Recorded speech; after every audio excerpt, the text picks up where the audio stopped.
আপনারা দেখছেন শিরোনাম update, powered by Misba agro product, Arambagh, Hooghly. Co-powered by Asha cancer institute, new hospital road, Rampurhat, Birbhum. নমস্কার, আপনারা দেখছেন সংবাদ শিরোনাম। আর শিরোনাম আপডেট নিয়ে আপনাদের সঙ্গে আমি রয়েছি মান্টি। জানেন, খবরের ভেতরেও অনেক খবর লুকিয়ে থাকে। তার কোনোটা মাঝে মাঝে প্রকাশ্যে আসে, আবার বেশিরভাগটাই আসে না। আজ আপনাদের সামনে এমনই একটা খবরের ইনসাইড স্টোরি তুলে ধরব, যা শুনলে আপনারা রীতিমতো চমকে উঠবেন। সাধারণ মানুষ বিপদে পড়লে কোথায় যায় আগে? পুলিশের কাছে, তাই তো? কিন্তু যারা আইন বাঁচানোর দায়িত্ব নিয়েছেন, তাদের নামই যদি কোটি কোটি টাকার দুর্নীতি আর জমি দখলের সঙ্গে জড়িয়ে যায়, তখন মানুষ কার ওপর ভরসা করবে বলতে পারবেন? আজ আমরা এমনই এক পুলিশ কর্তার কাহিনী শোনাব, যার কীর্তি ফাঁস হতেই তোলপাড় শুরু হয়েছে গোটা রাজ্য জুড়ে।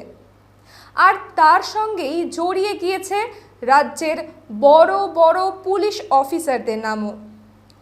বাঙালির একটা খুব চেনা প্রবাদ আছে, পাপের ঘড়া একদিন না একদিন পূর্ণ হয়।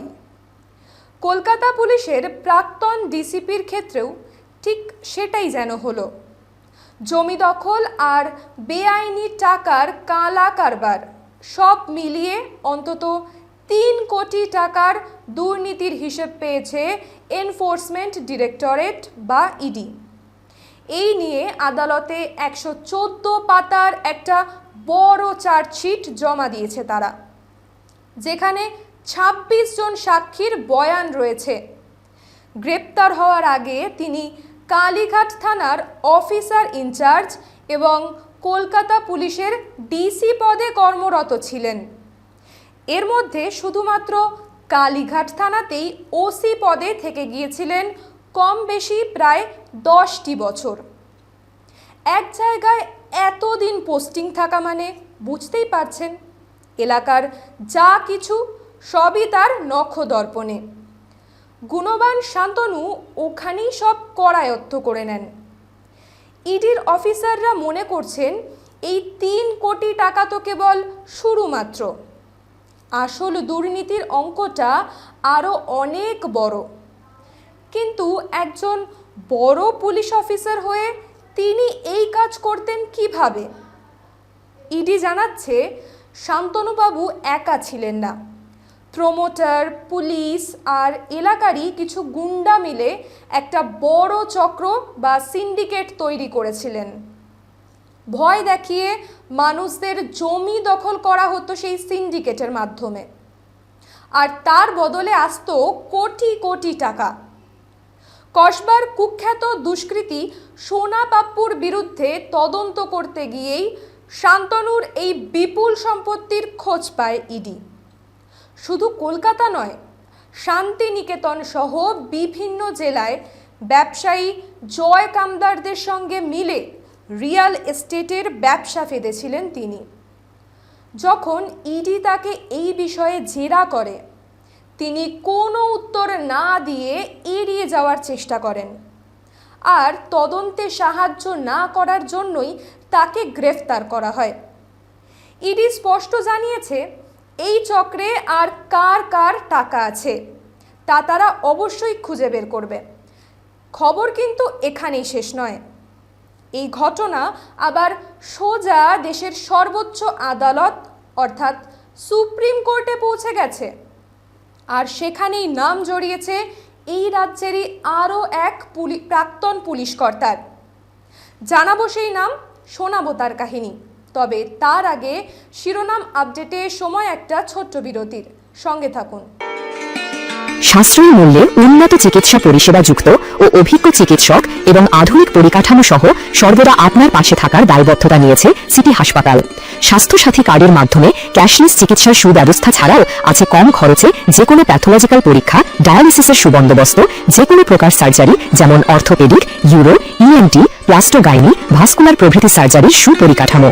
ঠিকানা কাজীপাড়া জগতীঘাটা মসজিদের নিকটে, বারাসাত, কলকাতা ৭0125। যোগাযোগ 9875472239 অথবা 03322520005। প্রতিদিনের খাবার পাতে রান্নার স্বাদ বাড়াতে আজই ঘরে আনুন গুপ্তা মডার্ন রাইস প্রোডাক্ট লিমিটেডের চাল। আমাদের এখানে বাছাই করা সেরা চাল পাওয়া যায়, তাই যে কোনো উৎসবে আর অনুষ্ঠানে ঘরে আনুন গুপ্তা মডার্ন রাইস প্রোডাক্ট লিমিটেডের চাল। আমাদের ঠিকানা বারদুয়ারি, হরিশ্চন্দ্রপুর, মালদা। আমাদের যোগাযোগ নাম্বার 8670094785, 9733479431 এবং 8670725161। আপনারা দেখছেন শিরোনাম update. Powered by Misba agro product, Arambagh, Hooghly.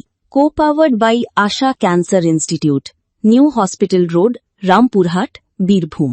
সঙ্গে থাকার জন্য ধন্যবাদ। ফিরে এলাম বিরতির পর। দেখছেন শিরোনাম আপডেট। বছরের গোড়াতেই আইপ্যাক নামে একটি সংস্থার অফিসে ও তার কর্ণধারের বাড়িতে ইডির তল্লাশি হয়েছিল। মনে আছে? সেই যে জানুয়ারির ৮ তারিখ সাত সকালেই সেখানে হাজির হয়েছিল ইডি। খবর পেয়ে সেখানে ছুটে গিয়েছিলেন রাজ্যের তদানীন্তন মুখ্যমন্ত্রী মমতা বন্দ্যোপাধ্যায়। কয়েকটা ফাইল সেখান থেকে বগল দাবা করে ওটা আমার বলে ক্যামেরার সামনে পোজ দিয়েছিলেন। তখন সেখানে চরম বিশৃঙ্খলা তৈরি করা হয়।